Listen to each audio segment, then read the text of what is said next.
நம்ம அண்ணா நகர் பக்கம் வந்திருந்தோம். அண்ணா நகர் பக்கம் வரும்போது சரி ஒரு டீ குடிக்கலாம், இல்லை காஃபி குடிக்கலாம், செம தலைவலி அப்படின்னு சொல்லிட்டு ஒரு கடைக்கு வந்தோம். அந்த கடைக்கு வந்தோடனே ஒரு ஞாபகம் வந்துச்சு, என்னடா இது எல்லாரும் பிலாலோட டீ பன்னு ஜாமு நைட்டில் விற்பாங்க அப்படி இப்படின்னு சொல்லுவாங்க. அதெல்லாம் ஒரு மேட்ரே கிடையாது. ஏன்னா அண்ணா நகரில் இருக்கிற நம்ம டிஃபன் சாஸ்திரா அப்படின்ற கடையில் இருக்கிற அந்த பன் பட்டர் ஜாமு வேற மாதிரி இருக்குது.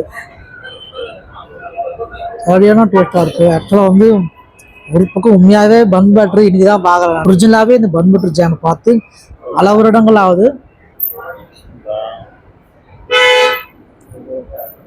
நிறைய இடத்துல எல்லாரும் எது ஃபேமஸாக இருக்கும், நிறைய இடத்துல எல்லாமே ஃபேமஸாக இருந்தாலும் இந்த டிஃபன் சாஸ்திரம் நிறைய டிஃபன் இருந்தாலும் எனக்கு பிடிச்சது இந்த பன் பட்டர் ஜாமு வித் வந்து ஒரு ஒரு காஃபி.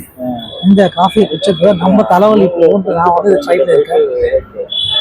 இது வந்து கர்நாடகாவில் இருக்க டிஃபன் சாஸ்திராலாம் இருக்க இந்த bun butter jam with coffee அருமையாக இருக்குது. நீங்களும் டைம் இருந்துச்சு அப்படின்னா இந்த பக்கம் வந்தீங்க அப்படின்னா கண்டிப்பாக ட்ரை பண்ண நம்ம தலைவலி